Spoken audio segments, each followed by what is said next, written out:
Is your boy Kyle sitting here with Liam and Rue. It is week 14. We start with a family affair as the bad influences take on the Michigan Gators, where Andrew adapted the mindset of his new hometown, Ann Arbor.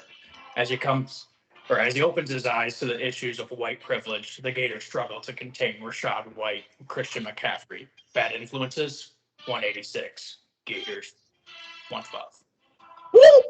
Some spread. The Primo Pussies enter Week 14 with a hunger for a playoff berth. But first, he must satisfy his appetite with his worst nightmare, a meatball sub. Luckily for P, the meatball subs appear to be undercooked, like Trevor likes his Little Caesars. Along with the new direction of his favorite baker, Mayfield that is, Parker was able to indulge in lamb and Metcalf. In celebration of winning the John to Don division, he could finish his meal with John's favorite dessert, ass. Primos, 141. Subs, 124. Woo! That's horny, boom.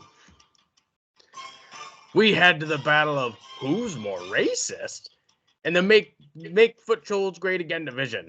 Led by the Stroud boys, not as good as I once was faced with Tuanon and the Guacamole Penises. A matchup typically dominated by Neil off the field was flipped upside down. Connor committed his love for Europeans, and nothing is more racist than a pissed-off European. Like the mass genocide committed by the Spanish conquistadors, German Nazis, and Napoleon, Khan kills Neil. Guacamole Penises, 119. Not as good as I once was, 107. In true holiday spirit, Blazing Wings can't melt steel beams went brocking around the Christmas tree at the Christmas party hawk. But this came to the detriment of Smoke and Herb as the Grinch stole their playoff hopes. There will be no Holly Jolly Christmas this year for Chris. It will still be okay. Blazing Wings, 139. Smoke and Herb, 126. In the league most storied rivalry, Spike's Redemption capitalizes on opportunity to obtain his most desired feat, a moral victory. Although bragging rights carry weight, this meaningless victory comes at the expense of treason. His tandem with Moore and Fields has the league wondering how good Spike could be if he has more loyal to watching play on the field rather than meaningless simulations he used to make his draft decisions. Regardless, Spike was proven right. It only took 14 weeks to come to fruition. Spike, 160. Swaxers, 140. Tough season, boom. The Reapers got so close to what they do best and finished the season for Tony Swift-Frederick. But like PETA's outcry in Japan, Tony saved his Dolphins. The Finns' running back tandem scored just enough points on Monday night for Tony to sneak in the back door of the playoffs. Typical rape guy, boom. If we had learned anything, this weekend is what you can't out-reap a rape guy. Now only if the Japanese stopped reaping the Dolphins. Tony Swift-Frederick, 172. Reapers, 154. Woo! And week 15 is in, or week 14 is in the books, gentlemen. We are on to the playoffs. I mean, the headline of the season, Rue, the Michigan Gators were fun all season. It came to a tumbling collapse the last couple weeks. What's the feeling inside of the organization? How are you guys doing? Doing all right. First, we should address the elephant in the room. Me and Kyle got after it. We talked shit. We got pissed. But you know what? That happens with friends. I will mention one thing.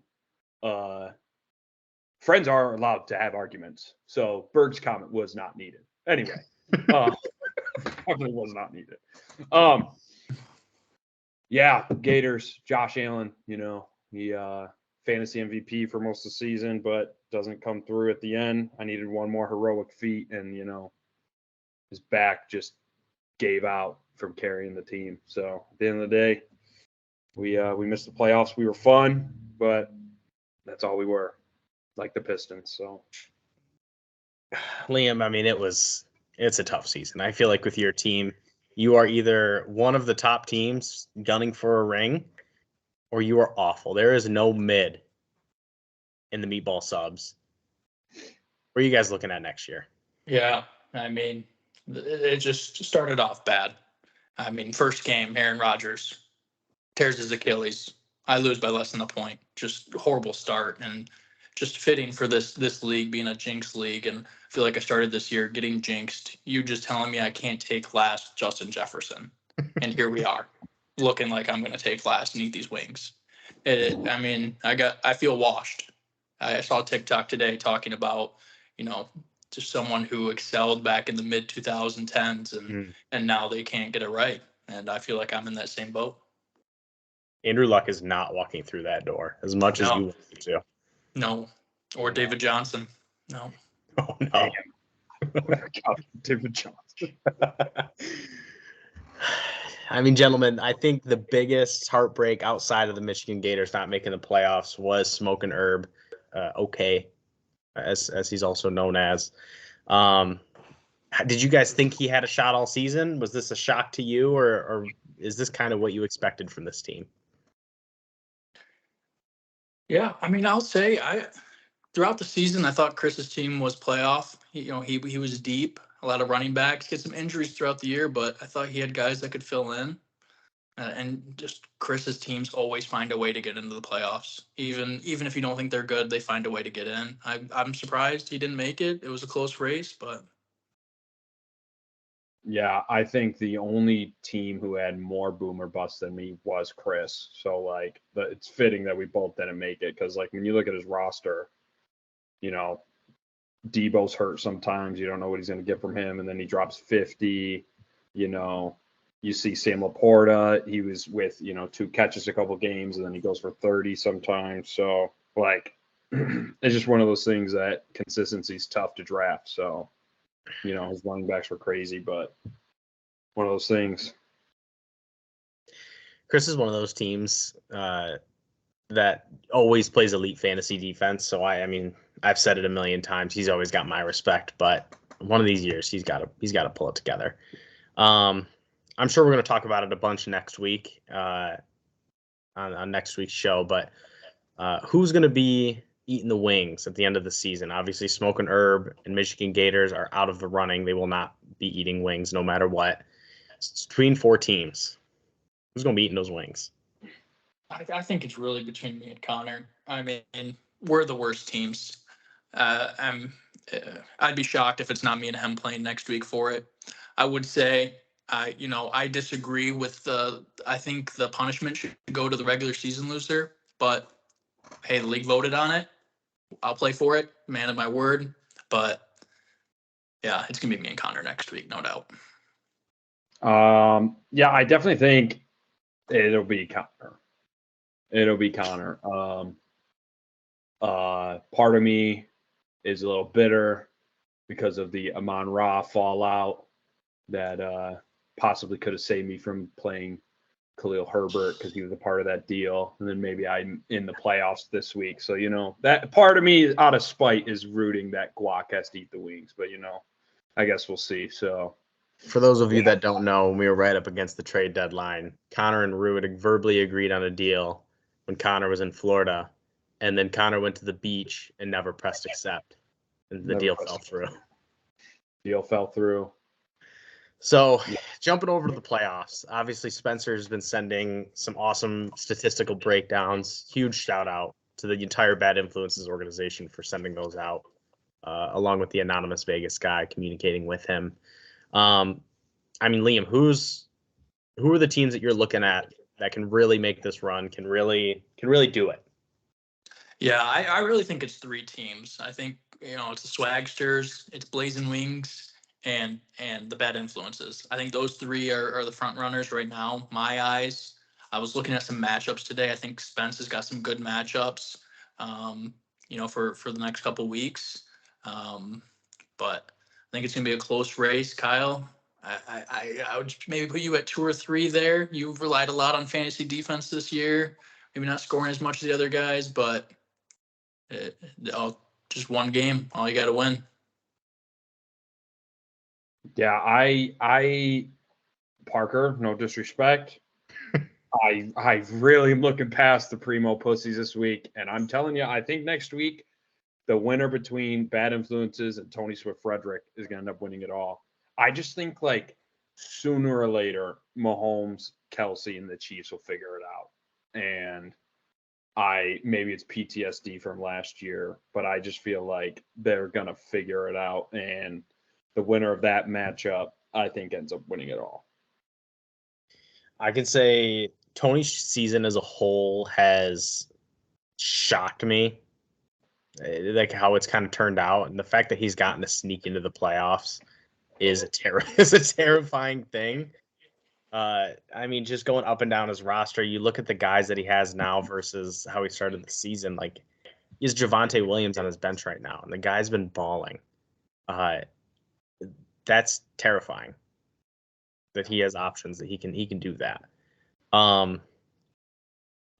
think we've all agreed the Bad Influences this year are the team of destiny. Are we sticking to it? I truly believe it. I got the great odds, 3 weeks ago when I was on here. I just think like, the baby bump is real. Line's got to face it this week too, So I just think he gets he has a little boost. So yeah, I think Spencer brings it home. Liam, what do you think? Is it Spencer's year again?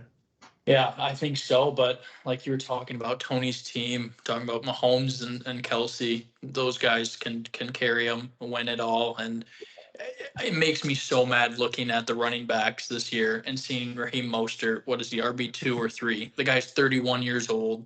Who knows when he was even drafted this year in our league? And same as last year, he's starting 2 running backs on the same team. It works for him. Maybe he gets it done. Yeah, for those of you who have forgotten, he had Mahomes and Kelsey last year and started the league winner of Tyler Algier with Cordero Patterson to win his ring last year. 2 players in this playoffs that have never won a ring. We have a guy that's a back-to-back Spikes runner-up ring, and obviously Neil, who is not as good as he once was. I think Neil came into the league. We all thought he would be a big competitor. We're 2 seasons in, and it's looking like he's going to get bounced by the Blazing Wings first round here. What are your guys' thoughts on Neil's tenure in the league so far? Yeah, I mean, I'll say, like you said, with high expectations, and he was solid last year. This team this year, I feel like it's really good. Maybe underperformed at times. I mean, great pickup with Puka.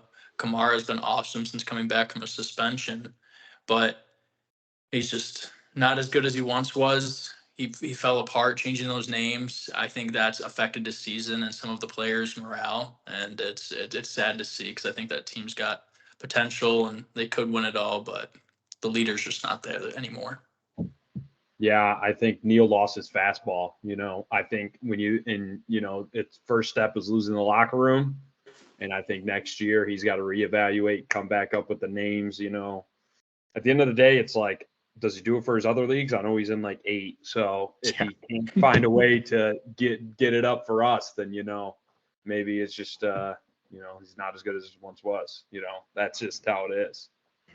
I mean, Neil is he's an old man now. He can't get it up like he used to. Right. And I mean, I do want to go back to Tony a little bit because we were kind of fluffing Tony up a little bit. I love the idea of picturing Trevor just in his room right now, punching his fucking pillow. How mad he is that we're gassing up Tony. Love that picture in my brain. Gentlemen, last question. Who's going to win it this year? Who is going to take home the trophy?